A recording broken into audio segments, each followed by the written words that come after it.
welcome back to Worst First. I am so excited for the guest that I have today because we were talking last week, or rather the week before, about people were writing in their ghost stories. I was watching it. You were, yeah. And a lot of people don't believe in that stuff. And people were writing their worst first ghost stories, and I totally believe in that stuff. Yeah. And then, you know, I know Rhonda, and Rhonda is a psychic medium. That's correct. Okay. And she's able to speak to dead people. You hear like things from talking to, I'm going to let you explain it. So what is a psychic medium exactly? Well, you don't go to school for it. Right. You don't get a degree. You don't go to school for it. You can, if you have a gift, you kind of have that deep in your stomach and you know, gosh, I just know that person is no good, or I've got this feeling about this, or I feel like this is going to happen. And you get that a lot, actually. Yes. When you have something like that, that is something to grow on. And yes, you can grow it with assistance and help, and you can develop your gift. Okay, so how old were you when you first noticed that you had these abilities? Since I was very young, I always had very strong, I'm also OCD as well. Goes hand in hand. I always had a very strong intuition, like you say you do, about people. I also could easily, if I went into a room, for example, I'm really good at sales. Okay, yeah. Before I knew I had anything, because I would be able to kind of pull on the energy of the person, get their vibe, and then I would kind of feel what they needed to get from me in order to feel comfortable to move forward to whatever I was working on. Right. And then I realized, oh, wow, something's a little more than just an intuition here. Right. So now, not to jump forward, but when you were little, did you see dead people? I did not see any dead people when I was young. The very first time I ever truly saw a person who had crossed over, here, I just got to tell you right now, they really don't. There are people here right now. Really? Oh, always. Yeah. Do you hear them or what's happening? Just right now, I just got corrected. You got corrected. So they don't like being called dead, for example. Okay. They're not dead. They are not dead. They just don't have a body right now. Okay. They just don't have a body right now. And, they are more alive now than they were when they were in a shell. Absolutely more alive. And I'm going to have to tuck this here. Sorry. That's okay. Sorry. Take your time. It's the hair that has the effect and the look, but it's like, Yes. Okay. So they're more alive now than they were when they were alive because they're uninhibited by their body. And a lot of times, for example, in my career, my day-to-day life, the major part of my life, I work as a couture bridal tailor. And I would say, 100%, that's the first time I had someone cross over and say, hi, I'm here. Can you tell him I'm here? Tell him I'm here. Tell him I'm here. Tell him I'm here. So do you hear it? Oh, yeah. They're loud. Very, very, very loud. And you cannot see this, those of you in YouTube world. And podcast world. You can't see it. Do you see anything? Oh, absolutely. Yeah. So what do you see right now in this room? I don't want to talk about that right now. Oh. Not right now. We'll talk about that later and see if that's the right time. Wow. But what I do want to tell you outside of where you guys can see us and I'm talking to you, and I know that my daughter Zoe is sitting right over there. Yes, her daughter, Rhonda's daughter Zoe is here. So my daughter Zoe is 21. She's my ride or die. She's the last of 3 amazing children. And she has a variation of my gift where I am a psychic medium. She is a psychic empath. So there have been times when I had my business in San Diego and I was in the middle of a bridal fitting trying to be professional. Right. And there's this bride, and I'm hand tailoring because that's what I do. I'm a hand couture tailor. Right. And there's this old man who freaking looks like Mark Twain who just shows up. And I'll tell you. To you. Yeah. And nobody else sees him. No, nobody else sees him. And he's got the big bushy mustaches, and he's wearing the suit, Colonel Sanders-y-ish, but he's definitely very Mark Twain-ish, I would say. Right. And the bride was standing there, and I'm trying to do it, and he's like, well, could you tell her I'm here? Tell her her grandfather's here. And that's just kind of how he talked. And I was like, freaking the fuck out. Yeah. Because I like, never actually had a person show up. And I'm like, how the fuck do you tell someone? How did you not freak out when you saw this person? How were you not like, do you see this person? You knew she couldn't see him. I knew that he was real. I knew he was real. And I knew I wasn't losing my mind because he kept telling me he was here for this girl. Right. And he said he wanted to tell her that he was here. And I just kept like talking to him in my mind. I felt at the time like a crazy person, but actually that is how I communicate mostly with them. Through your mind. Yeah. And I'm just like, hey, I'm in the middle of this and I'm really uncomfortable to tell her that you're here because what if I'm wrong and you're really not here? Right. You're like, what if I am crazy, right? Yeah. And he's like, no, you just tell her, describe me to her. And I said, okay, let me finish the fitting. And he just started smoking a cigar. And at that point, the room started filling up for me with cigar smoke. And I was becoming very uncomfortable because I'm not just your average bridal tailor. I'm like the best of the best of the best. I have la-di-da people come to me. And I have people fly to me back when you could. Yeah. Fly to me from New York. Most of my business was from Manhattan. And I was like, gosh, I want to be professional. I don't want it smelling like cigarette smoke. I'm a bridal tailor, And I told him, please stop smoking, and he's just, I'll just wait right here. And he wouldn't stop.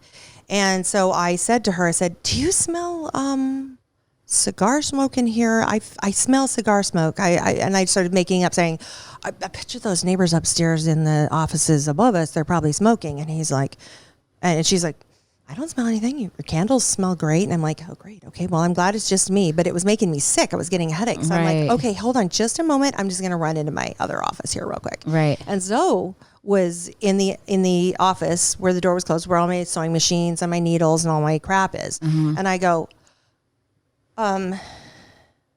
so, and she goes, there's an old man out there, isn't there? And I said, yeah. I go, what does he look like? She goes, he's old. He has this bushy white hair. How did you see that? You just saw it? You can feel it. So she said, guys, since she doesn't have a mic, I'm just going to fill you in. She said that she could feel the old man, his presence and what he looked like in her mind's eye. She couldn't see him, but she also smelled the cigar smoke, which is so crazy because you're mother and daughter and you have this like connection. So then what happened? So I started, like, I was shaking, and it was a good moment. I'm not going to lie, because then I'm like, okay, this is real. This is really happening. Yeah. There were quite a few things that led up to this becoming a reality in my life that I'll share later. But I asked her, what should I do? She goes, well, Mom, if you don't tell her that he's there, he's never going to stop talking, and he may not leave our room. So you need to tell her. Right. And so I said, okay. So I go back in there, and I have this thing I do now. I mean, with brides who don't listen to my podcast and who don't know anything about that part of me, I start saying, I say, I love being a bridal tailor, but there's this weird thing about me. Sometimes dead relatives show up. Oh my gosh. Crazy? And the brides are just like, actually the bride goes, oh my God, really? They get so excited. So cool. I wonder if somebody's here right now. And so then it really is a perfect segue. And I'll say, well, as a matter of fact, there is a gentleman here right now who would actually like to say hello to you. And, I have a thing that happens to me. Oh my God, you're getting goosebumps. See my arm? Do you see my arm? You're getting goosies. Yeah, I am. And it's not cold in here, by the way, guys. It's actually hot. Yeah. We came up here and it was 90 degrees. I just turned the air conditioning on. You're having goosies. Yeah. So this happens. This is like a little thing that happens to me. Different mediums get different signs, but this always happens. It'll start up on my left arm. It'll get all over my face, and then it'll go down to my right arm. So is it from you? It's because someone is here right now. So we'll talk about that person later. Okay. Yeah, maybe not. We'll decide if she wants to or not. Okay. But so I went in there and I told her that, and she's like, oh my God, somebody's here right now. Like, really? Right now? And I go, yes. And he would like to say hello. Are you comfortable with that? She's like, Oh my God. Cause like, you say, yeah. And then Yeah. somebody shows up and you're like, oh, holy fuck. Kind of scary. Yeah. And so then I said, first of all, what I want to start off saying is that he loves you very, very much. Aww. And then I start feeling this emotion, and I'm not an emotional person. Yeah. I promise you, but it's like I'm feeling it right now. Yeah. And when they do show up, like there is a person here. Oh my gosh. Do they want to talk? It's not for you. It's not for me. Anyway, Okay. they're happy. And so Okay. I am not an emotional person. I'm not being dramatic. Yeah. But when they come, sometimes they'll feel these just amazing feelings of joy and happiness because they're able to like have a voice. Oh my God, guys, Rhonda's crying right now. For those of you that are just listening and not watching, she's crying right now. I am so sorry. Wow, And I no, always it's apologize. okay. I Don't always apologize. That's so amazing. And it's like I can't control it because they are, I feel like Whoopi Goldberg in Ghost. I mean, Yeah. they really do. They come in and whatever they're feeling, that emotion of joy or sassiness or whatever it is, I end up feeling it. They push it through me. And Zoe, are you feeling it too? 100%, she says. They came to us before we got here. Are you serious? They were hanging out with, the person was hanging out with us when we were getting ready to come. We started around 3:00 because you're kind of awesome. So Wow. yeah. So that person was with us. Wow. Yeah. And so we knew, but I didn't know if that person would actually come in, through. But anyway, sometimes they'll come ahead of time. But for example, in this case, she's like, okay, so back to this bride. He just felt this like, kind of like your heart overspilling with love. Somebody that, for example, you love with all your heart that you never ever thought you could see again. Yeah. And they feel the same thing because here they are, literally, very truly, they are still here. They're here right now, but they're just in another frequency, and it's so high. They're vibrating at such a high frequency that they maybe can't touch you and go, hey, I'm here, I love you. Right. And then they don't want to freak you out because you see something fall off the wall or something weird, like you were talking about in the last one, you right? Get scared, yeah. Right. And so they're like, well, now when they get somebody who has a voice and can actually articulate or talk for them and tell someone, what's going on, that, hey, I'm here. This big whoosh of love. That was when I kind of became a little bit emotional right then. It has passed now, but she's still here, and I dropped the bomb there. Sorry about that. That's okay. No, I already know that. Yeah, I have a feeling who it is. Anyway, somebody very much filled with love is very joyful to have a voice. Oh my God. And that's how this lovely, lovely grandfather was. Oh. And it was the girl's grandfather? It was the girl's grandfather. And what did he want to tell her? Well, I think more than something he wanted to tell her, it was more letting her know she's not alone. He and she had a very close, loving, very, very tight relationship. And, in her human life before he passed. Mm-hmm. And I said, well, can I describe him to you? And the first thing I said, I asked him, I said, well, how should I say first how you look? He goes, well, tell her I look like Mark Twain. And so I said, okay, he looks like Mark Twain. And then the floodgates opened and she just started bawling. And I was like, oh my God, I broke her. This is horrible. I've damaged her forever. What have I done? Because that was my that was my first. Yeah. But I wouldn't say it was the worst. It was like the most amazing first I've ever had. Yeah. And that gift just has continued to grow and allow me to gift other people with this loving, beautiful thing. And so I said, okay, can I tell you what he's wearing? And I described what he was wearing. I described like how old about he was, how tall he was. And then I said, he just wants you to know that he loves you. He's with you, and he will be the one walking you down the aisle. And he also gave her a few very personal pieces of advice. Well, they have, what did we call it, Zoe? It's their sign. So he mentioned things that she only look for know. this, and this. And when you have a question, when you have a very deep need to know an answer or a direction to go, or you're very like, you got a job offer. And you're like, well, I'm at a place that's not horrible. It's definitely not the best, but is this what I should do? Show me a sign. And literally within 10 minutes or less, you're going to get a sign that is one of these things that they'll tell you. That's amazing. Yeah. And so I gave her that, and she's like, well, this means a lot to me because my grandfather and I always did do this. Wow. And that is what we did. Wow. And so I know for a fact that is my grandfather. And so I just knew from that moment that no matter what, this is a beautiful, wonderful thing. And I can't not. If I've been chosen to be able to give someone this kind of experience and connect with somebody that loves them, how can you say no? No, it's such a gift. Like, gosh, I pray every night, and I'm always like, give me a sign. Like, I would love to experience something that you're experiencing. Well, I'm on the same page as you. Yeah. I would not say everybody could, but I would say you in particular. Yeah. Your the chances of you being able to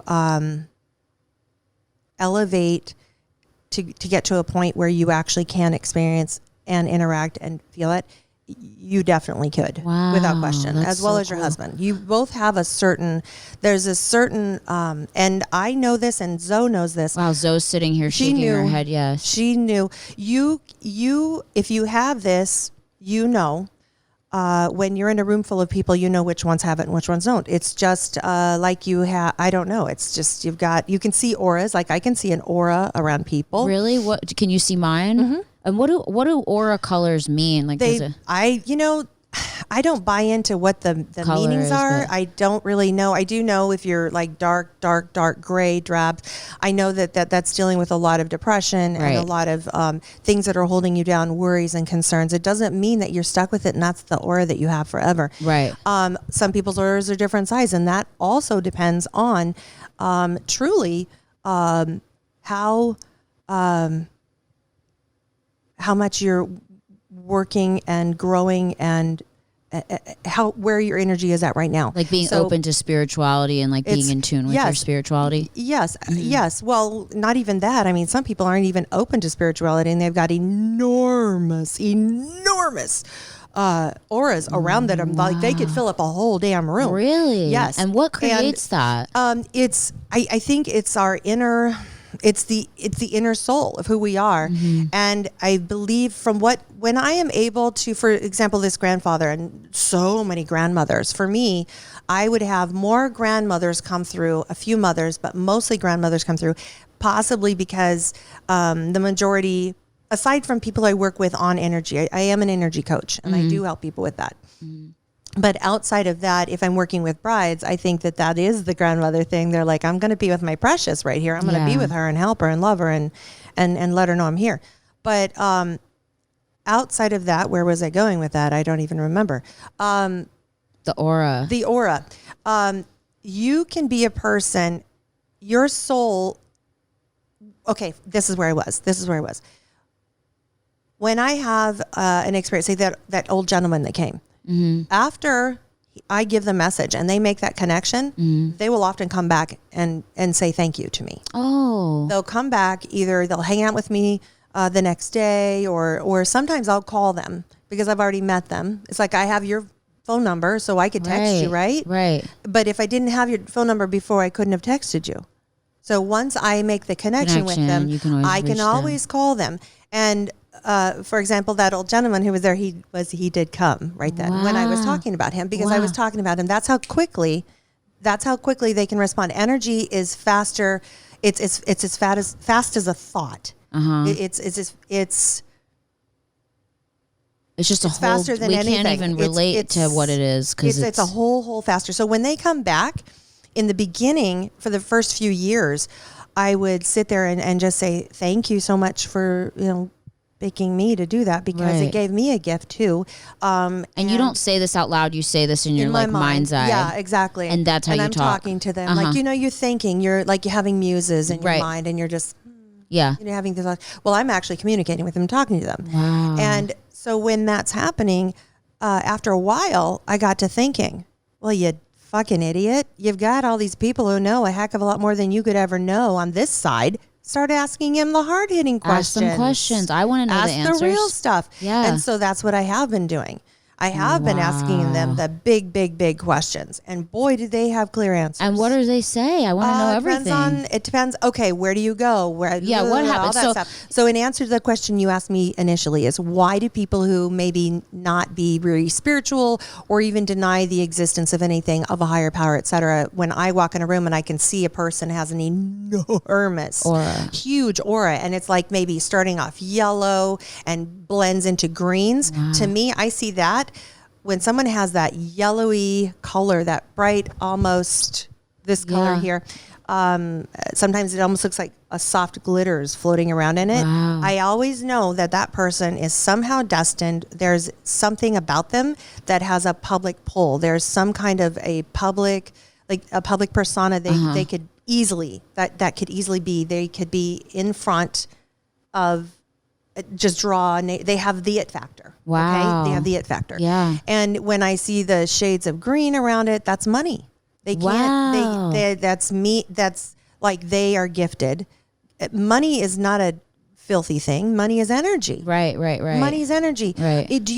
People are like, money, nah. Well, guess what? If somebody's really starving and you're stopped at a street light and you'd give them $20 and you watch them walk into the grocery store and buy food and come out with a hamburger and sit there and eat it, was that money bad? No, it was not. Right. Money is energy. Right. Me talking to you right now and sharing these experiences that probably make you feel love and happiness and peace and tranquility, that's energy. This chair is energy. Right. Everything is energy. So when I see all of that, I know that the soul within that human being who has that enormous aura, bigger than average aura, I know that their soul is on they have like a soul contract. Wow. A soul contract. Okay. And so a lot of questions, like in many of your podcasts, because I'm a huge fan of yours, which to me is enormously it's so. We talk about all kinds of different stuff on here. Yeah. I'm a complete goofball. Yes. Like, I am nuts. And me too. I'm wacko. Me too, yeah. And I swear like a sailor. I clean up pretty good. Yeah. And, I'm a good person, but I'm a nutcase. Right. I mean, I have a great sense of humor. But it's like funny that you say that you're a nutcase, because I honestly, it's like, to me, you're like the opposite, because you're actually more enlightened than most people, because you can communicate to the other side, and that to me is like, people go, oh, that's baddie or whatever. No, I'm a nutcase because I chair dance at street lights, okay, never mind. Okay, so that's they're like, that's a different reason. Yeah. I'm a complete weirdo. Right. That's amazing. Yeah. Okay, so now, this is soul contract. This is really interesting. Yesterday we were coming into the house, Tommy and I saw a little bird, and it was laying on our doorstep right here, and it was dead. And at first I didn't know if it was dead. I thought it had just gotten stunned from flying, we have glass in the front of our doorway, and sometimes the birds will fly up and they break their neck and they die, or sometimes they're okay. Right. So this one, it was so interesting because he was just sitting there, and I turned him over and I looked in his eyes and I knew he's dead. Yeah. And this is something that I think is so, and maybe you can attune to this. You can see when a soul is not there anymore. Absolutely. That's how powerful the soul is. Well, when you say you can see, not everyone can, Brittany. Wow. Like, I looked in that bird's eyes and I said, no, he's gone. The energy wasn't there. That light, you have a light in your eyes. It's so crazy that, like, when someone dies, like when I've seen sadly, I've seen a person pass away. My grandmother I've seen pass away, and I saw the moment it went from the life you have behind your eyes to just, it's gone. And that is so real. Yeah. And I don't know if people know that. Like, I'm looking in your eyes right now and they see the life behind your eyes. You know what I mean? Right. But that goes when you pass. Okay, so here's something else that's very interesting. You can still... I remember me texting you about what happened on 4th of July weekend at the pool. at my yes, with the Asian woman. Yes. I want you to tell this story because, guys, this is so fascinating. This is just beyond, like, this is truly unbelievable. So if you don't mind. No, not at all. I'd love to. Yeah. So it was 4th of July weekend. My daughter and I were at the apartments, and we're totally won the damn lottery to be able to get 3 hours at the swimming pool. And we're down there at the pool hanging out, and there's a couple at the pool. Yes. And I'm going to tell you what I believe that their ethnic origins are, only because it does pertain to this story. Right. So he was Caucasian and she was Asian, and I didn't know exactly what, but after we started visiting with them and asking them how their 4th of July weekend was going, and Zoe's hanging out next to me, and how's it going, da da da, and what do you do? And I said, well, I'm a bridal tailor and also see dead people. Did you say that? Yeah, I do. Wow. Like, I don't even. You don't hold back anymore. I don't anymore. Good. It's been something I've held back for years, and it's a burdensome. Right. It's a weight, and I feel like I can actually be myself. Good. You know, and so I'm a bridal tailor and absolutely fucking love what I do. I've done it for many, many, many years. I don't know if I'll do it forever, but I also see dead people, and they're like, wait, what? What? And I said, yeah, it's funny. And sometimes I'm working on a dress and somebody's grandmother will come up and say, hey, tell her she's not putting the vinegar in my potato salad. And that's why it doesn't taste the same. Wow. And they'll be like, wait a minute, what? Okay, so I'm a producer and she's a writer and a director, and she just got here from China. She was not raised here, but she's been here for a couple of years, and she is doing phenomenal. Please, these are stories that we like to hear. And I'm like, sure, why not? And so I start talking to them. And while I'm discussing with them of like something that happened with one of my brides, are you okay? You comfortable, honey? Yeah. Okay. Could you mind me handing me my water, baby girl? Yay. Thank you. And maybe open the lid because I only have one paw. I don't know what I would do without her. Cute. Thank you, love bug. You probably definitely don't want me opening that around her stuff. It just blows everything up. I'm dead. Okay. It's amazing. Thank you, babe. Such a nice daughter. I'm lucky. She's Yes. puts up with a lot with me. Oh my God, I'm a lunatic. So as I'm talking with them, he's facing them. He's here on my left perspective. She's on the right perspective. And just to the right, an Asian grandma in full black Asian Mandarin collar is standing in the pool next to her. Wow. And I was like, actually, there's somebody here right now. Wow. And when I said that, he was like, oh, wow, what? And she's like, horrified. absolutely, absolutely. And I said, yeah, she has, I'm careful now to say a grandmother energy. I don't say she is your grandmother. Right. Because there's a lot of people who end up being just a surrogate grandmother who's watching over you or something. So I said, yeah, she has a grandmother energy. And she's like, oh, no. And the grandmother's like, can you tell her that I'm here? Describe me to her. Tell her I'm here. Tell her I'm here. Tell her I'm here. Wow. And I said, yeah, she isn't. And she's like, no. I'm from China. And that's been removed. That's been removed. The government took that away. And we don't discuss anything paranormal or anything of spiritual content like that. No religion, none of that. That's just not allowed. And I said, well, you know what? China can try to block that and take your internet away. And they can take TikTok away. Yeah. I'm like, but they can't take your grandmother who's standing right next to you. So right. May I describe what she looks like? And she's like, she just had this very awkward look on her face. Like, I think you're full of crap. Right. And whatever, woman, do a trick for me. Right. And so I told her, I said, well, she has, her hair comes to like about here and it's gray. It's short. There's some layers to it. It's not like it's curled or anything. It's straight layers. She's wearing a black dress. It's like a Mandarin collar. She loves you very, very much. And she's telling you that she is not dead.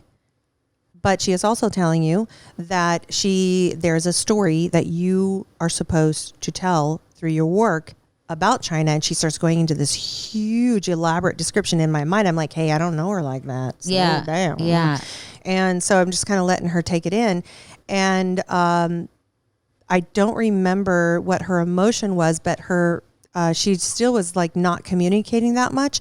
But the guy kind of flipped out, and he's like, wait, what? You said she's not dead? I said, no, she's not dead. She has like dementia or Alzheimer's or something. She's in and out. And right now she's out and she's here with you. And whenever she goes out and she fades in and out, she comes to be next to you. Wow. And I could see the look on the girl's face was like, you full of shit. You know, I could see that look on her face. The guy had this look like, holy shit, how does she know that your grandmother has dementia? Yeah. And he even turned around and said, she just said your grandmother's not dead. She has dementia. Yeah. How would she know that? And she goes, yeah, my grandmother's not dead. It can't be my grandmother. I said, well, and this is where it gets really scary for me because I feel very, very, very vulnerable. And she started, sometimes what they do when they show me what I see, everybody's different. Mm-hmm. But I see like big neon signs, probably because I've been in a lot of bars or something and that resonates with me. Right. But I have this neon lettering.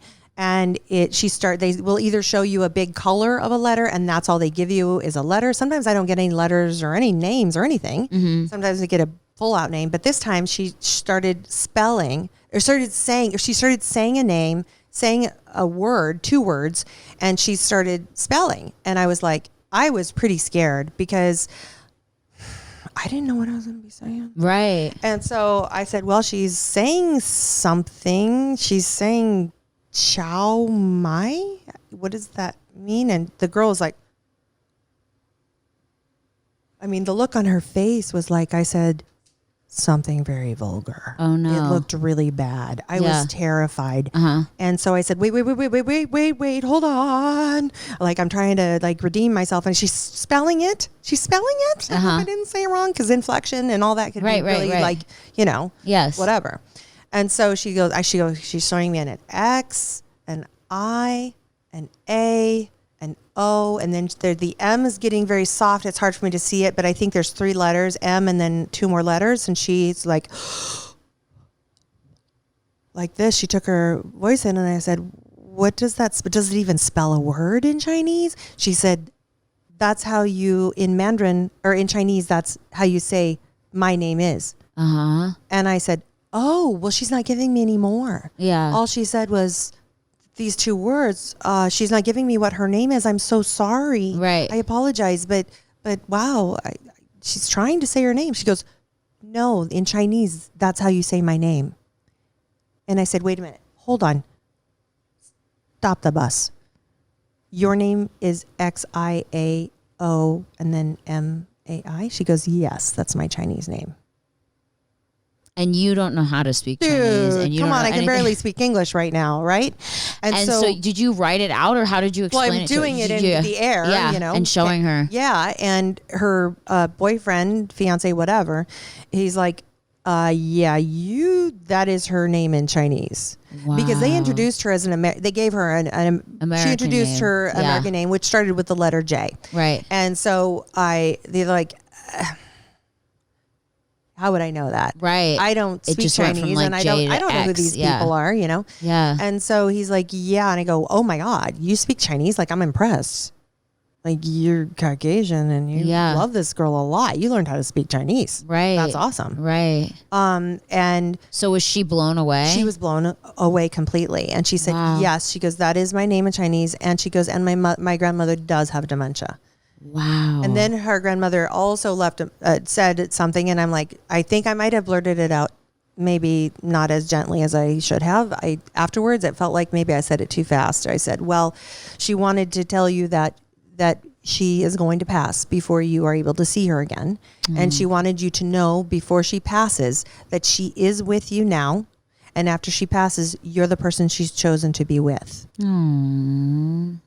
And amazing. She's going to be with her, and she wants her to proceed. See what's happening? Oh my gosh. Okay. So you're getting goosebumps again. She wants her to proceed with this, she wants her to do like a documentary. And she was saying what it was. But the girl was really, really overwhelmed. And she said, may I please have contact with you? And I'm like, well, sure you can if you want to. But Yeah. if you have any questions, absolutely. Wow. So I think I gave her my email address, but I never heard back from her. I think it was pretty much a lot for her to take in. Yeah. So. And I think some people just don't know how to handle it. You know what I mean? Like I honestly don't know how I would function if I was tailoring a woman's dress and a guy appeared.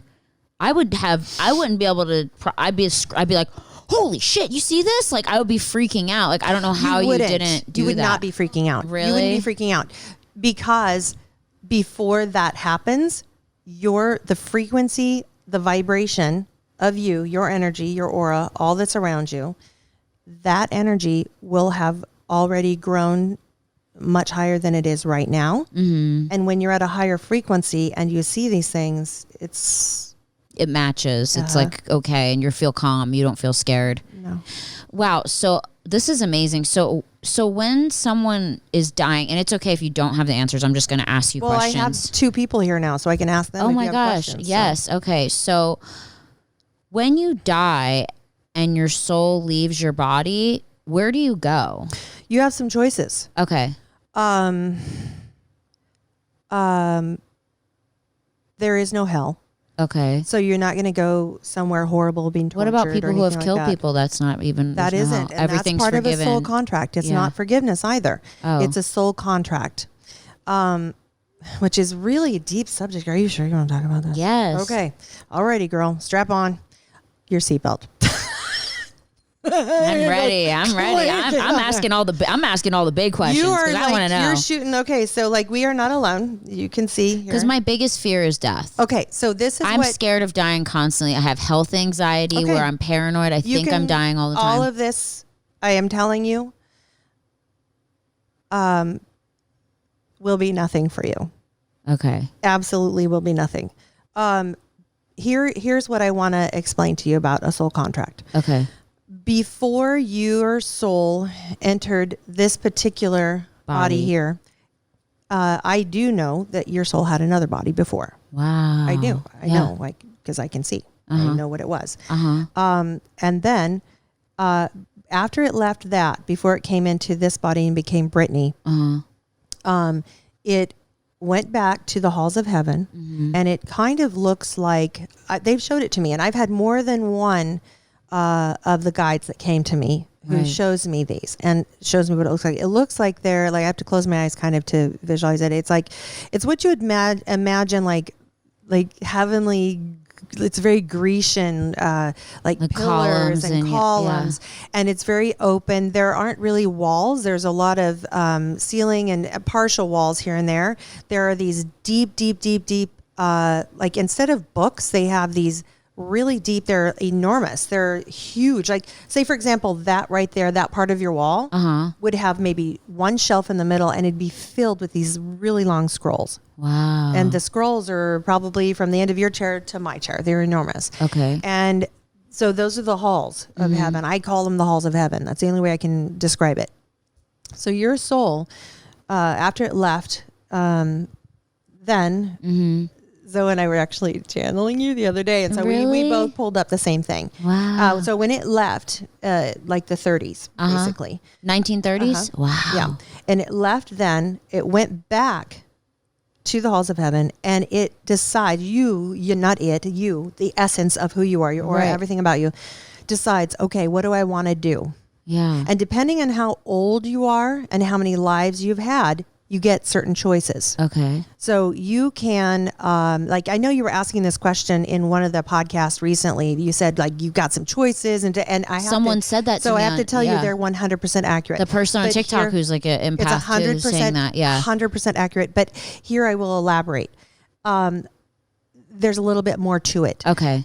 You don't get all of those choices until. Oh my gosh, she's getting goosebumps, and I'm telling you, it's not cold in here. I'm not wearing a real bra. So I don't have goosebumps, and I'm always cold. So okay.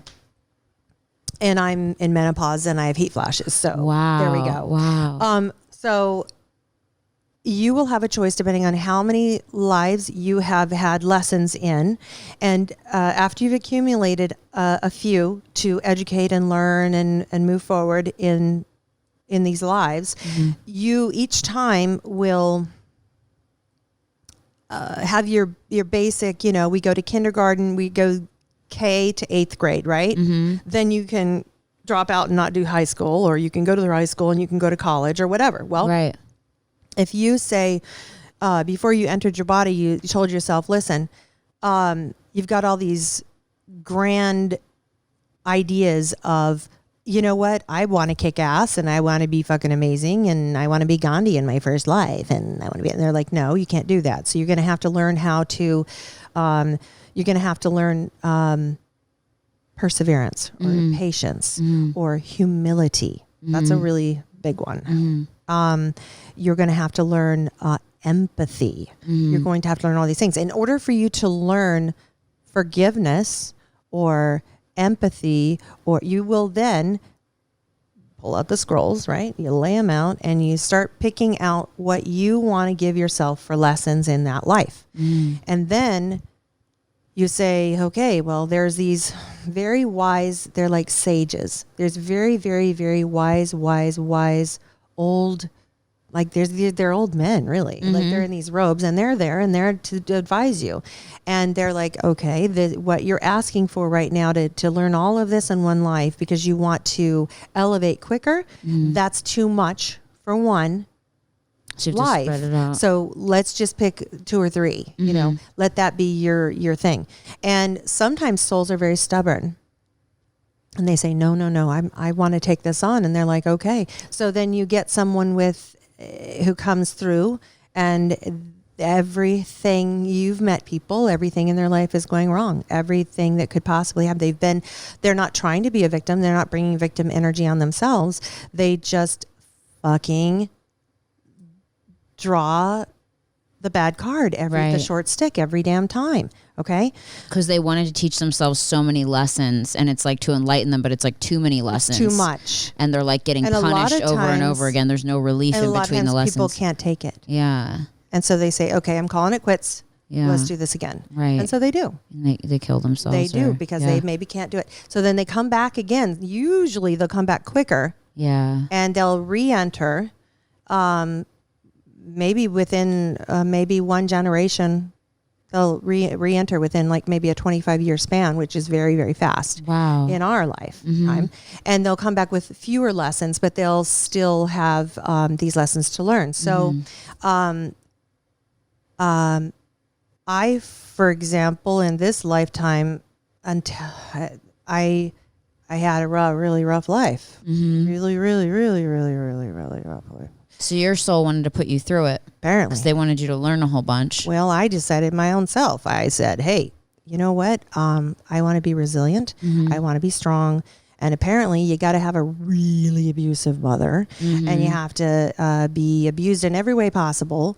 And then you still have to keep going forward and you still have to get married and have somebody else abuse you for years. Oh my gosh. And then you have to, keep going forward and all of these lessons, right? Right. And then after you get knocked around enough and enough bad things happen to you, finally, you know how the universe will throw rocks at you to kind of get you to pay attention? You're like, okay, I'm just going to throw a little pebble. And you're like, man, what's up? Yeah. Oh, I got shit to do, man. Yeah. And then the rocks turn heavier. They turn into bricks, right? Yeah. And you're like, God, that fucking hurt, dude. Yeah. I don't like that, universe. Please don't do that. Right. Trying to be really peaceful right now. Yeah. And you get hit with another brick, right? And then it just gets worse and worse and worse. And then pretty soon everything collapses. Everything, you get a house dropped on you. And you're like, oh, I guess I actually am not supposed to be paying attention to all the drama and figuring out how to, I was so codependent and so, I I definitely could walk on eggshells. I could do everything. I could set the scene to make sure everything was okay so that I wouldn't get attacked or hurt or beat up or hit or have someone flare up at me, growing up as a child or married. I was married for 17 years, very abusive. So during that period of time, I got to be where I was like, I can dip, dive, I can dodge. Yeah, you're not going to hurt me. I'm amazing. The universe finally drops a big one on you and says, no, your job is not to learn how to dip and dive.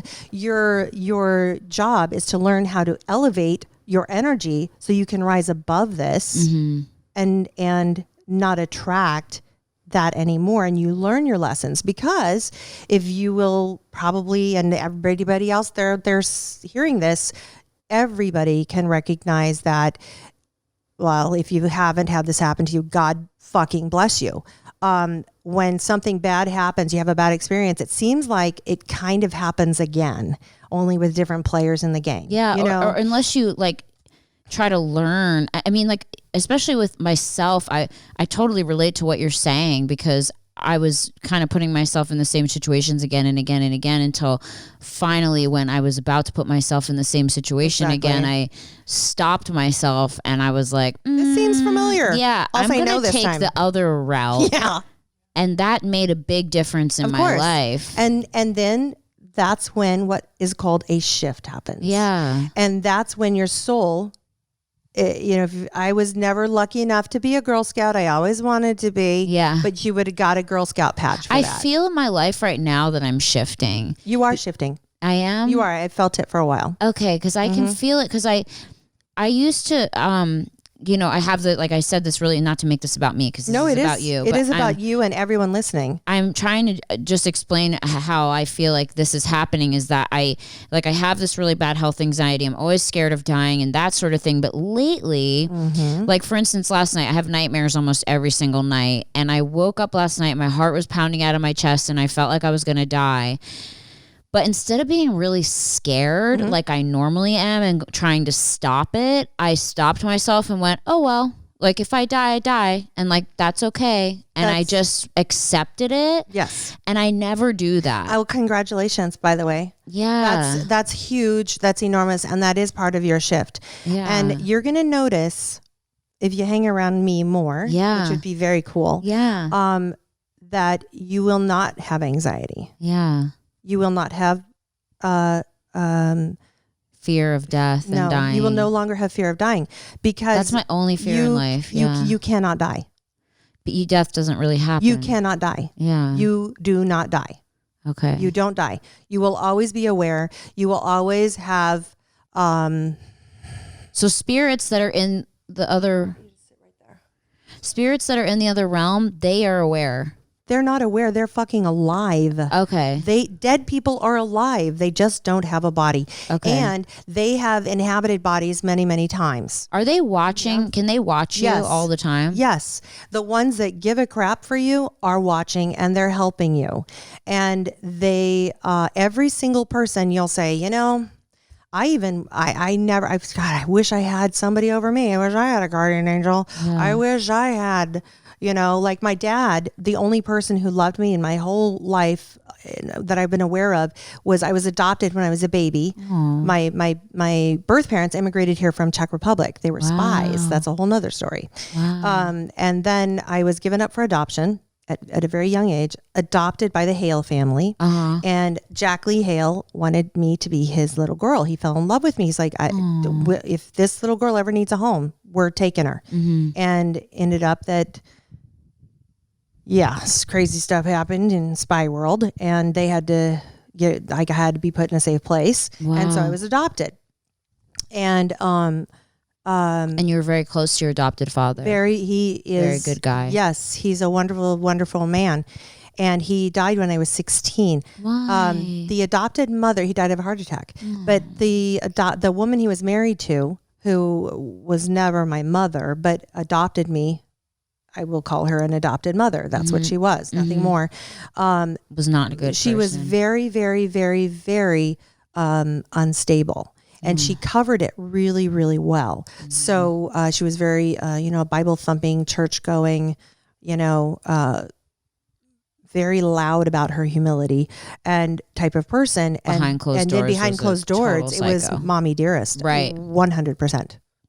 And was this you by yourself, or did you have a brother I was or the sister? middle child that was adopted. Okay. So birth child, adopted Rhonda, and then birth child. But you were by yourself adopted. Mm-hmm, Okay. I was an only child. From your mother and father. Okay. You were an Well, only child. they were not married. They were just on a mission. Right. Back in the 60s, spies were beautiful. When you put two handsome and gorgeous spies together, you make a Rhonda. Right. That's what happens. Yeah. So, yeah, unfortunately, one of my parents ended up being a double agent, so it was an issue. And there was like, oh my gosh. okay, so I was adopted. Okay. And how old were you? I believe I was recently actually able to acquire my actual adoption papers, which has been a lifelong journey, able to get those. I believe I was a year and a half, like under 2 years, When a you year got and a half, adopted. something like that. Yeah, when I was adopted. So no previous memory before. Of your spy parents. Correct. Okay. But your adopted parents knew that whole thing. Absolutely. They went to church with the babysitter who took care of me while my mom was in hiding. And where did you end up living? Where were you adopted I was into? adopted. They found out about me in like Des Moines, Iowa area. Okay. Of all places.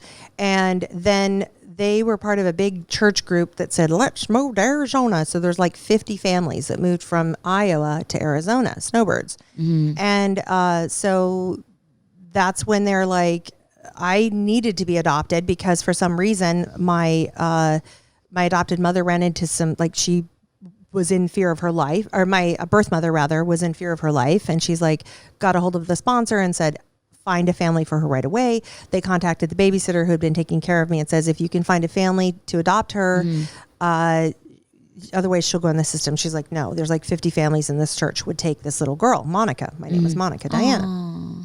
And so Jack Hale immediately, he'd always said, if this girl ever needs adopted, we will take her. Because he was adopted. And he's like, he always knew he wanted to adopt a baby. And so he's like, perfect. That's perfect. So I got adopted, showered with love from him. So that was your dad. Like that was my daddy. And so when I was 5 years old, though, married to the lunatic that he was married to, nutcase. Is she still with us? I have no idea. Okay. He left her. He divorced her and later married my stepmom, Ginger, Jack and Ginger. That's cute. So cute. That's cute. And they were in love and happy and wonderful. So when I would go get to see him once a week or every other week or whatever, back when it was done, and I was raised from 5 years on with my adopted mother under extreme horrid conditions. Really, really, really, really bad. But this is not about that. I see it so much with the mother. I mean, I know a lot of people have, fathers that aren't great or aren't present, but I see so much of the mother, especially with women who are incredible women and grow up to be extremely resilient like yourself. They've had issues with the mom. They've come with a lot of issues from a mother, a very unstable mother. And that's another fear of mine. Like, I don't want children. I don't want them. And I've made that decision just because I would never want to be that way to a child. And I could see myself sometimes like being like that. And I'm like, ooh, even with my dogs, you know, like my old dog is getting old. And sometimes when he has to get up in the middle of the night, I'm like, instead of being like understanding, caring I'm like, and gentle. I'm like, oh God. And I'm all frustrated. I'm like, oh my God, imagine if it was like a baby crying, I'd be freaking out. Is she good to you? Zoe's going to be the most resilient woman in the world because I love her. She's like my ride or die for real. But I'm a very strong Zoe has mom. like very angelic energy. I feel She like does. Zoe is like an angel on earth. She is 100%. She's very peaceful. 100%. She makes me a better human being every day. You're so lucky. Every day. I am so blessed every single day. Does your dad come through to you? All the time. Oh, He's what with does me he all the time. He's what here does right he now. Say? He'll say, what are you doing, you dumb shit? Don't do that. Must sometimes. be so comforting. Or he'll say, go this way or go that way or do this or do that. Or sometimes I'll have an issue with a situation, maybe with somebody who is they're in my life, whether I want them to be or not. Right. You know, maybe I'm in the line at the DMV or whatever, and someone's like, seriously, you can tell they're not having a good day. And it's just kind of raining down on me. Right. And I'm helpless in this position where you have to deal with them, sometimes I'll ask my dad, can you calm this person down? Yeah. And give them some peace. Right. And let them be loving and kind to me. And instantly they've got possessed or something. Wow. And they're like, oh, well, what a day. How can I help you? Wow. And, things will change. So you definitely, once you're able to be aware and communicate with your posse, really. Yeah. Sometimes it's people you've lived with while they were alive and while you were alive. Sometimes it skips a generation and it's a great grandmother who's with you all the time. Sometimes when I'm channeling with people, I'll pull up people that they're like, well, I don't know who that could be. I'm like, well, he's really here and he's telling me a lot of stuff about people you work with. We should talk about that. And so I'll tell him like, hey, somebody's stealing your files. They wear a lot of black. She's about this tall. She's like, yeah, that person does work next to me. I said, yeah, lock your desk and take your thumb drive because they're stealing your files. She's like, God, you know what? She's up for a promotion. Yeah, on your shit. She's been taking your stuff. She's like, oh my God, are you serious? I said, absolutely. She goes, well, I don't want her to do that. She got that. Then talk to your grandmother who just told me this and ask her, tell her, excuse me, to move to another position. Wow. Put her, give her a lateral move at another location, give her a job offer somewhere else, have her move out of the vicinity. And then you can even ask your grandmother, hey, have my bosses or whoever look on me with new eyes and just say, oh, wow, she's got a lot of potential. Have them look on me with grace and want me in that position and give gratitude and thanks for asking them to do that. And they will, in fact, do that. It will absolutely happen. I have so many more questions and we're already almost an hour. So I'm going to take a quick break and we'll be right back with Rhonda Hale on Worst First. Hey guys, we're back. I was just talking to Rhonda and her daughter, and they said someone came through for them, or rather to Zoe, that reminded her of Danny DeVito from Matilda. And I'm trying to think of who that could be. I have two grandfathers that have passed away. My grandfather on my mom's side is thin and tall and looked like Salvador Dali, so it's not him. And my dad's side also, his dad was huge. He was like 6 something, big guy. But it could be like some other Italian great grandfather on my either side because they were both short. It could be somebody who here's back to those things, those 3 choices. Okay, yes, that's what I was to ask you about. I wanted to get back to the 3 choices. So the one choice is to come back as somebody else. To come back and live human life again. Right. You're still you. Okay. But you're in a different body and you'll have new experiences and you will possibly if you terminated your life early, you're going to take some of those, maybe not all those lessons into your next life and learn them again. Right. Sorry.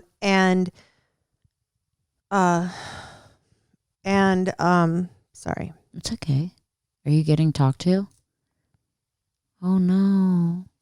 Oh, don't say no. It's oh, a no, good. thing. Okay. I just, whenever someone cries, I'm always like, oh, are you okay? No, it's not. I can't. And I'm not a crybaby. Wow, like, seriously. No, it's amazing. I'm tough as nails. I know I wish Tommy was up that, here because I wish he could see, like, because I have a feeling I know what's happening. Because it's really strong, right? Well, someone is here. And, and she came back again. Oh, I wasn't supposed to say that. It's so crazy because I already know who it is. Okay, because I don't know. I feel her all the time. And let's not talk about her because she hasn't given me permission. Okay, so we'll talk later to Tommy off the record. So anyway, this other person and whatever. We're not going to talk about her.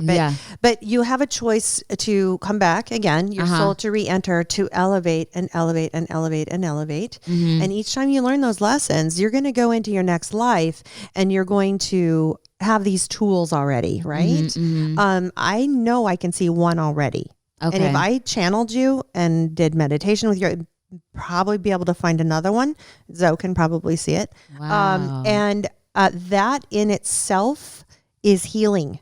That is healing, because if you can go back and touch base with who you existed as in this one and that one behind you in your lives, you'll know, oh, they struggled with this. Oh, I can see I've been doing this. Well, I don't need to do this anymore. This is ridiculous. So persons such as yourself and so many millions and billions of people who have an excessive amount of anxiety. So much anxiety. Right? Much anxiety. Those things are not just from nowhere. Mm-hmm. They don't come from nowhere. They come from residue, really. Yeah. It's residue from a past experience. And depending on maybe how things ended last time. Right. And that would be something that if you're having these deja vu, like your energy itself is having deja vu moments, you're like, well, that was shitty what just happened to me. I don't want that to happen again. So I am really afraid of dying, or I'm really afraid of death. I'm really afraid of getting sick. I'm very afraid of being taken advantage of. Yeah. I'm afraid, like for you, okay, I'm channeling you right now. Yeah. So I, like,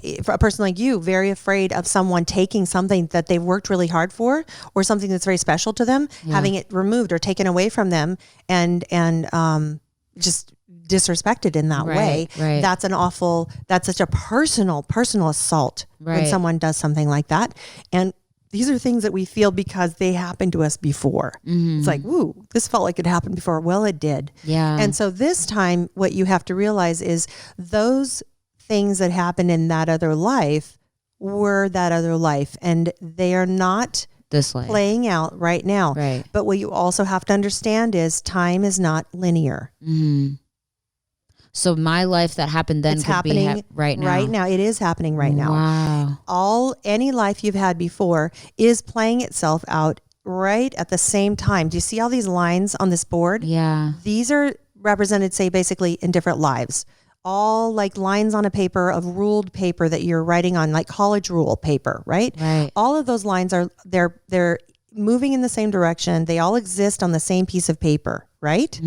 And you sometimes, if you're sleeping, you can jump. That is so crazy that you just said that, because I feel every night when I go to sleep that I go to another place, and I'm like, I am not even here anymore. And I wake up and I wake up confused. Yes. Like I wake up like, wait a minute, where am I? Yes. Like I don't even know where I am sometimes and when I wake up.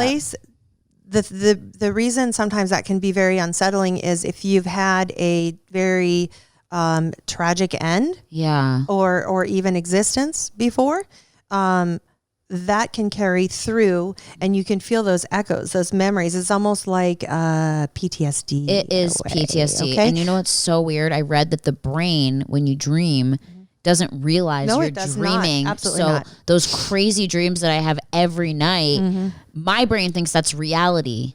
And so I wake up and I'm like, well, it is reality. It is reality, but it's in another dimension. Yes. So you're very, very, very in touch. Your animals are very in touch with you, which is why you're so connected, and they're there for you to love you and help you through it. Best friends. You're my best friend. You know what's so crazy that you said this? Okay, so the one choice is to come back. What are the two other choices? Okay, your one choice is to come back. Yeah. And keep learning. Keep learning. Once you have done that a number of times, then you're eligible for another choice. Okay, and what's that choice? Which is to come back and be a guardian for someone that you were not ever connected to, which is who I think that man is that Zoe picked up on. Become a guardian for someone that you were never connected to. Like a spirit guide for someone, or no? Yeah, it's like spirit guide, that word is so difficult for me to just put into play, because honestly, like, you know how I swear a lot, and I'm very, you know how I crass. am. I'm a nutcase, you know. I'm like, they're still who they are, right? Even if they're not. So this guy. So to call it a spirit guide, you're like, this person curses and says fuck, but like to give them the name spirit guide is kind of interesting. It's a little weird because it's still a person that. But what they're going to do is when you're driving, and I know you do this because I'm seeing a vision of it right now. If you've ever been driving, there's times when you get distracted and you know this, and you can't lie about it. Yeah. That you have been trying to do this. Yeah. With your knee. Well, you're short, girl. Yeah. And so it doesn't work that well. Right. I'm tall. I can do it. You can't. So don't do that. Right. And your wheel tends to turn, and you start driving by braille. Right. Sometimes it happens. Right. You've never told me this, but I can see it, and I can feel it, and I know it happened. And so what this guy here does is he takes it and he pushes it over. Straight. Yes. I've actually had like situations. It's so funny that you say that when I was driving, because I have had situations where I literally have so many times said, wow, that was a close one. And I told myself like, wow, someone was there. Like I went to go turn into another lane and I really quickly saw the person and then moved back to the other lane. I wish you could see what I can see right now. So crazy. He's going, yeah, that was me. Wow. He's like, yeah, that was me. Wow. That's this, so kind of interesting. Weird energy about him, but he's really, really, really fucking funny. Wow. But yeah, he you know what's weird that you're saying that a lot of things that you're saying I feel like apply to Tommy, because it's like I've never driven with my knees. I will say that. That's one thing that I haven't driven, but I have gotten distracted. Somebody's doing this with their knees. And he's driven with his knees before. I've seen him do it. But it's in a car. Someone's by themselves. Nobody's with them. Yeah. And they're doing this, and they're like, yeah, I got this, and they turn over to the side because it's almost like I have a POV. You know, I can't really see the face, but I can see this leg. It's torn up jeans, and which is why I thought, yeah, it was me. But so you're like this, and it's like you're not sitting in the seat properly, or you're too reclined back, or something. Something's happening. You're like this, and you're like, oh shit, and you like do this, and you like kind of look over here, and you're like, fuck, I'm in a car, and then you grab the wheel, and you don't realize it, and you're like, shit, I could have fucking went over that ravine. I could have hit this thing, and this guy who's standing right here, who's Zoe connected with 2 days ago. Wow. He's the one that goes, and he just pulls it over, and he kind of goes like this. Do you ever feel like a little clunk on your head? I just totally hit your microphone. I am sorry. No, it's okay. I always feel like the guardian angel thing, I totally feel, because there are so many times where it was like, I was like, whoa, like 1 second earlier or 1 second later with situations. And I'm like, that would have been devastating. Okay, so this is what I want you to do. Okay. That creates anxiety. Right. That feeling right there, because I can feel it. I can feel it right now. So what I want you to do right now is I want you to close your eyes, and I want you to take a deep breath in through your nose. Let it go out of your mouth. And then I want you to keep your eyes closed. In the very center tip top of your head, I want you to imagine opening up your crown completely, like you're just, it's like the James Bond mountain that's opening up in that movie. It just opens up. Okay, and you take another breath, and above your head is this white whirlwind of fog, and it's about 4 feet high, and it's about 1.5 feet round at the top, and it cones. I want you to take a deep breath through your nose, and I want you to bring that in through your crown into your body right now. I want you to take one more breath, and let's take it into your chest, because that's really where you're feeling. Because I can feel it, and it's not a cool feeling. So let's bring it in deeper. Okay, open your eyes now. Wow. How do you feel? A lot better. Yeah, you do.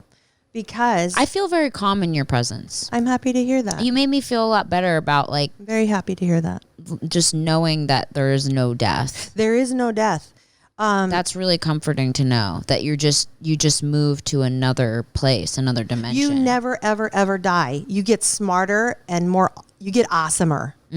Okay. So that's your after you've had a number of lives, right? Then you can become the quote unquote, you don't want to call it a spirit guide, but you can become like a tutor. Or like a guardian. You become like a bodyguard, basically. Okay. And a cheerleader, somebody to encourage you and say, hey, you know what? I know this feels really, really fucked right now. And I know you're in a situation that sucks. And I know that you got parents that were crappy, or I know that the person who loved you with all their heart is now dead. Or I know that this big thing that was awesome just disappeared and you have no control of getting it back. I'm here to let you know that I'm going to send somebody over that's going to give you some light, because you don't run into people on accident. Right. There is no such thing as that. Wow. There's no such thing. I will tell you, after you've back to your choices. You've got your 3 choices. So lived a few lives, and you've got enough, Girl Scout patches, or to Boy come Scout to the patches, next level. and you're like, okay, you have 2 choices now. You can be this Danny DeVito guy who's here right now, and with you, and probably with Tommy, and protecting the 2 of you, or whatever. And then after you've done even a few more lives, then you can be like that woman who's here right now. Really? Aww. Please don't say, oh, it's such a beautiful thing. Oh my God, no, I mean, in a nice way. Whenever I have this happen, it's it's a blessing, because it's just like so much love. Have you ever had like something so beautiful happen Yeah, just so beautiful. It makes you cry. that all you can do is cry and have gratitude. Oh my gosh. That's how she feels right now. Does she want to say anything? So, but you can feel her. You know, she's here. She's been with us since about 3:00, and she came for you. I don't know who this woman is, but she's an amazing human being. She's sexy as fuck. She's sexy? She's sexy. She's tall. Wow. She's what, baby? She's a brick house. She is a brick house. Wow. I'm a brick house. Wow. But when I saw her, me and Zoe were at our apartment. We're getting ready, you know, and I was getting ready. I'm like, oh wow, there's this lady here, and we had. I'm a huge fan of you, but I'm also a huge fan of your husband. Yeah. And way back in the day when I was in wood shop, that's what I listened to, you know.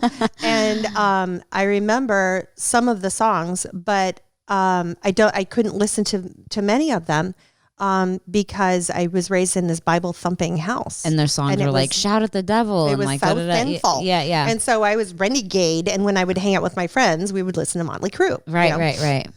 And just be really, really bad. Wow. And so I knew some of the songs, but I never grew up like everybody else did, who's like, I'm 53. I didn't grow up with the same experiences growing up as a kid, being able to like know every word of every song, of everything. But I always knew when it came on, it just gave me this feeling of energy that just felt so good. And my Zozo over there, she did not grow up with knowing the songs or anything. And we were in the car last night. And I went to my office yesterday, and I spent an hour and a half, 45 minutes in meditation and communicating and asking what I wanted to happen in our time with you, right? And what blessings I wanted to come, and I asked for that. And on my way home, I got Zozo, and we got in the car for something. What the heck did we leave the house for? Where did we go? Oh my God. I can't remember, but we were in the car, and I don't know what the heck. Anyway, we went somewhere. I have no memory right now. And Zoe stopped, and she goes, "Mom, what's Home Sweet Home?" Did you really say that? Last night. And I said, "What are you talking about, honey?" "Yes, Home Sweet Home. We're home." "What?" And she's like, No, what's Home Sweet Home? There's a lady here, and she keeps talking to me, and she says it's something I need. She's saying, yeah. What was she doing? Show me her body movements. Stand up and show me. Well, yeah, it's me. You know, it's me. I can't say. Yeah. Because I can't say. I can't say if it's your mother or if it's your aunt. It felt like a mother energy. I don't know. Anyway, I can't say because I mean that's where I get kind of. And she said "Home Sweet Home" to you. Scary. She said "Home Sweet Home" to me, and I said "Home Sweet Home." And you asked me about it. I told her stop because she asked me, "Well, what did you say?" And I said, "Home Sweet Home. What is Home Sweet Home?" And she was like, "You were losing patience with me because I wasn't understanding what you were saying." And we're in the garage of the parking lot. We're at home, Zoe. We're at home. And she's like, no, I'm supposed to listen to something. She said, "The answer's there. The answer's there. The answer's there." And she just kept saying it over and over and over. And then boom, she was in my car, and I don't have a big car. And so she was in the car, and Zoe's here, and I'm here, and this lady is here, and she's saying it's in the lyrics, it's in the words, it's in there. The answer's there. And so then today we're like, okay, great. That's great. We got to get in the house. We got shit to do. So we go in the house. Today we're getting ready. And Zoe goes, "Mom." Oh, and I told her, I said, "No, Tommy has a song called Home Sweet Home." Mm-hmm. And then I remembered I had given you guys a card one time. Remember when I gave you those masks? Yes. And I gave you a card, and later I remembered, I have these cards. I've had them for years. Yes. Okay. Yeah. I got them at a garage sale. All right. Yeah. They're cute. Yeah. All right. I love garage sales. Yeah. So doesn't mean they're not valuable to me. They're valuable. Yeah. So I was holding on to it, and I was like, oh, this is so cute. And they have their little house, and they do have a sweet home together. And so I wrote on that, not knowing. And then later Julia's like, well, that's one of his songs. I'm like, oh God, am I an idiot? Wow. Like, was he like, that was stupid. How would and I you're not know so that? young. How old are you? 19? She's 21. So she's not she even didn't know. No, she didn't know. Any of the No. songs are from that generation. No. And so then we're in the bathroom this morning and getting ready, or this afternoon getting ready. And I had already finished mine, and then it was her time. We actually share a bedroom. Aww. We live in a, we're doing our do. Yeah. Okay. And so, so she's, I do my turn, and then it's her turn, two women with makeup, right? Right. So I sit on the closed toilet and I go, hey, and she goes, Mom, play that song for me. And so I pull it up on YouTube, and it says it's the authentic or original or blah, blah, blah, blah, verified or whatever, blah, blah. She goes, no. She said, no. She said, put in Home Sweet Home, Tommy Lee. She said, that's the one you have to listen to.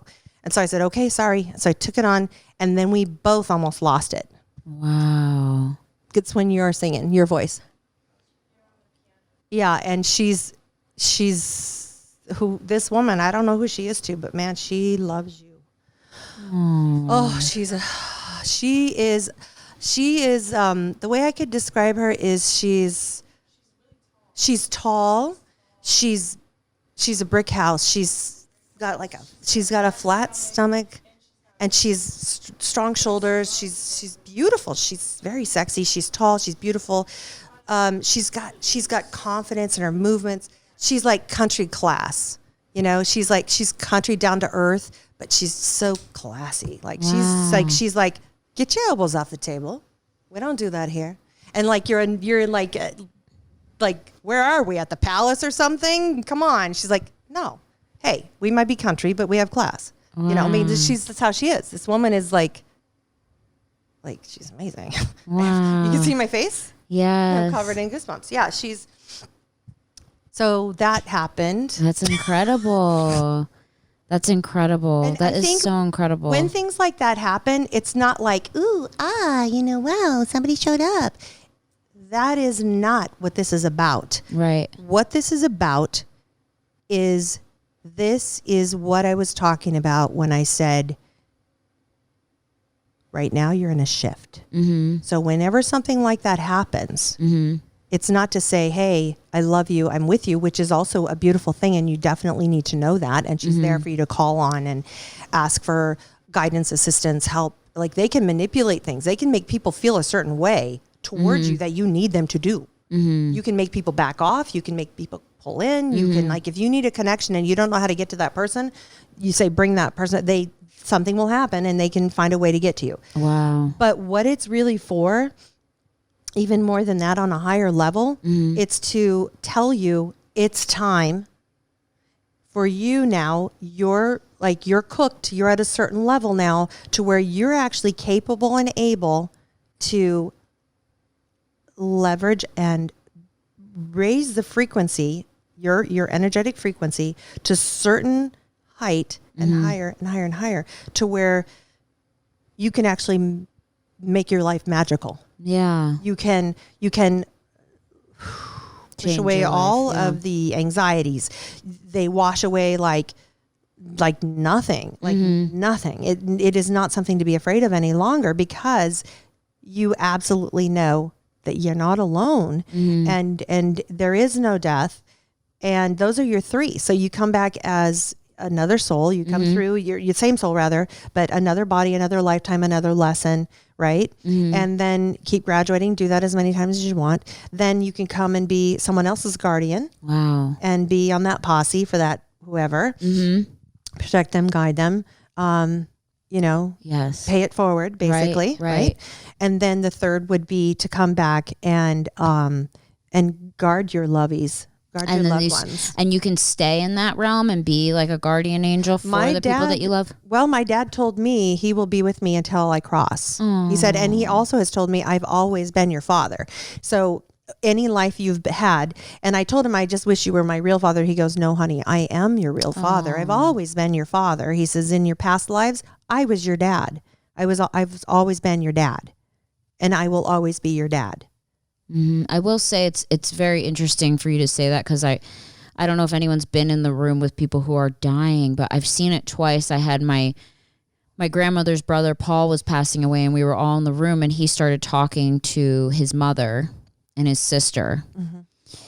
Right before he died, he was looking straight ahead, and he was talking to his mother and his sister, and we were all like, what the hell? And then he passed away. And then my grandmother, when she was really ill and passing away, she was talking to her sister and her mother. I like your grandmother. You do? I do. Yeah. I like her. She's a sweet lady. Yay. She was a sweet lady. She's very sweet and so ladylike. Yes. What the heck happened to you? No, she's so ladylike. She's so gentle and sweet and loving. She's here. She's very sweet. Is she? Yeah. Oh, that's so good to know. I know she's lovely, and I miss her every day. And she's petite and little and cute and darling. She is petite. She's darling. Yeah, she was is. like she's like the grandmother you want, who like is gonna, the house is kept nice and the cooking's done, and she's very sweet. She's Italian, and she it's so funny because I have so much trouble accepting. I know you say there is no death, so there is no death, so we'll take that off the table, but I have so much trouble accepting that her and my grandfather are gone, and that's what I say. I oftentimes get caught between this world and that world, because I wake up sometimes out of my sleep and I go, oh, I can't wait till we go home to Pennsylvania so my grandmom can cook for Tommy. She's going to love Tommy. And I think about it and I'm like, oh, she's going to be upset about his tattoos, but she'll end up finding out he's a wonderful person. And yeah. But then I realize, oh, she's not here anymore. And it takes me like a while to process that, to go, wait, oh, crap, she's not.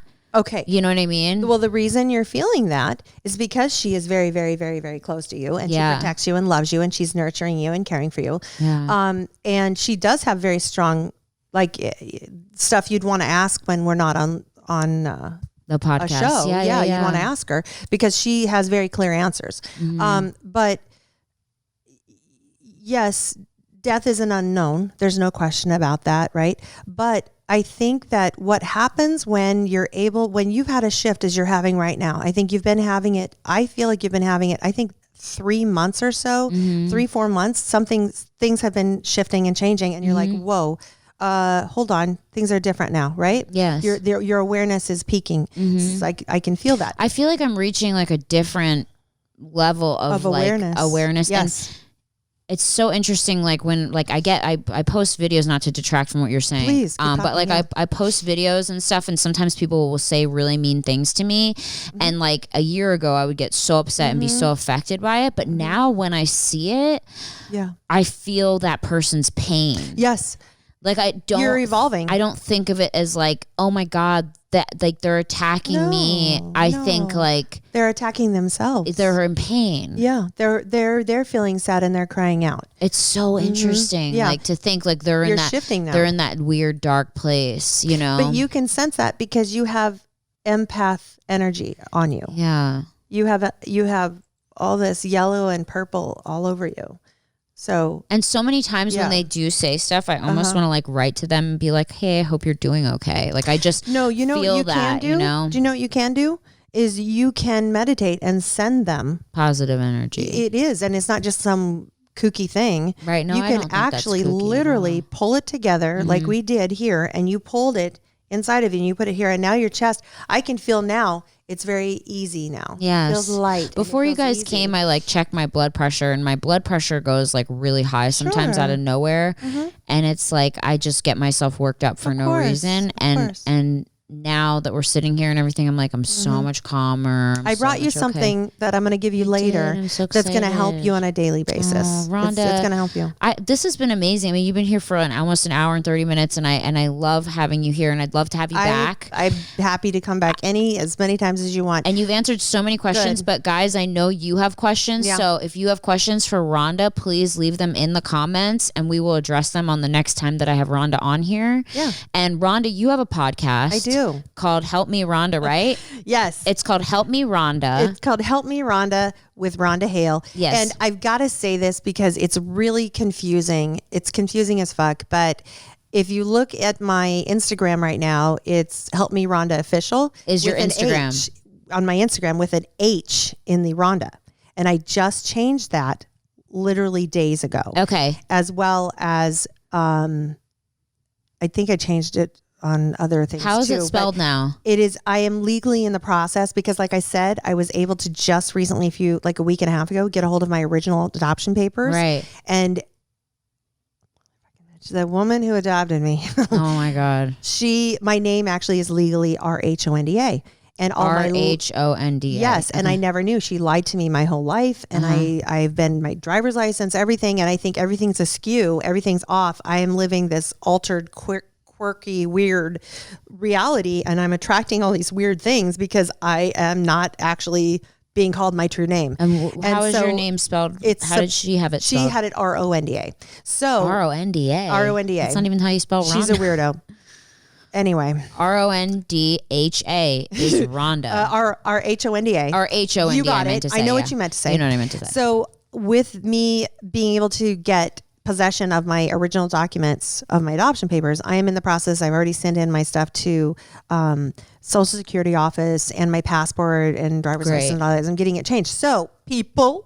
Okay, so you changed your Instagram. So my Instagram's changed. So my now podcast still has the currently Ronda. is Ronda. So Help Me Rhonda, like the Beach Boys, only not like the Beach Boys because there's no H, with Rhonda Hale. Okay. And you will see me. I have like the artwork on that on podcast is very tiny, but I'm in this big fluffy.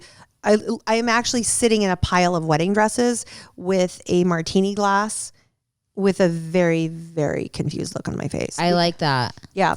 And then, so your podcast is you essentially talking about what your ability or just everything in life. People so writing in. I don't know which episodes you've listened to, if you've listened to any I haven't of them. had a chance to listen to them. Yes, it's totally fine. I'm honest. I like honesty. So what it's about is, number one, I am a bridal tailor. Right. Okay. So I talk shit about my hot mess brides. Okay. Like I used the bridezillas. Yeah, like I would make a martini or a margarita or something and sit there and just spill tea. Okay. And just literally lay it out and tell how horrible. Like one of the podcasts is like I think the third one is Golden Showers, a horror story.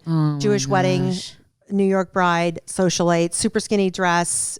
Everybody knows what the horror dance is. Yes. Yeah, you got to listen to it. So it's just a nightmare shitstorm for real. And then do you talk about like, your ability in seeing things? Some of them, yes. Episodes, in some of the episodes, I talk about when dead grandmothers show up. Mm-hmm. Talk about that. And then other episodes, just very R-rated crap that is part of who I am. So Help Me Rhonda, guys. Ronda. If you is the podcast, and then your Instagram is already changed to Help Me Rhonda Official with Rhonda. That's right. And I'm going to eventually update the podcast, but it's much easier if you just head to the Instagram. Right. I always have a link. Okay, great. So we're gonna I'm gonna post the Instagram. I always post a clip on my Instagram. You guys will be seeing this, and I thank you so much, you Enzo, for being here. And we're gonna have you back, and everyone just write your questions for Rhonda below. Yeah, and we would love to have you back and have more stuff. I'd like to. I think we've left things really open. There's a certain thing that we really need to touch on next time. Is we need to talk about soul contracts, and that's going to explain a lot of abusive patterns in people's lives. It's going to explain Hitler. It's going to explain all these things, and I learned this by having conversations with my beautiful, beautiful guests that would come and see me and say hello to their brides. They'd stay behind and say, thank you for introducing me. Thank you for letting me know that, or letting her know I was here. And then I'd say, hey, well, I've got you. So what about this? What about that? And I would ask them all very, very difficult questions, and they're very easy. They just give answers back. It's amazing. I'm so looking forward to it. Thank you again so much, guys. Welcome. Follow Help Me Rhonda Official on Instagram, and we will check you all next week on another fun episode, even though this wasn't really worse. This was awesome. So another episode of Worst First. Bye.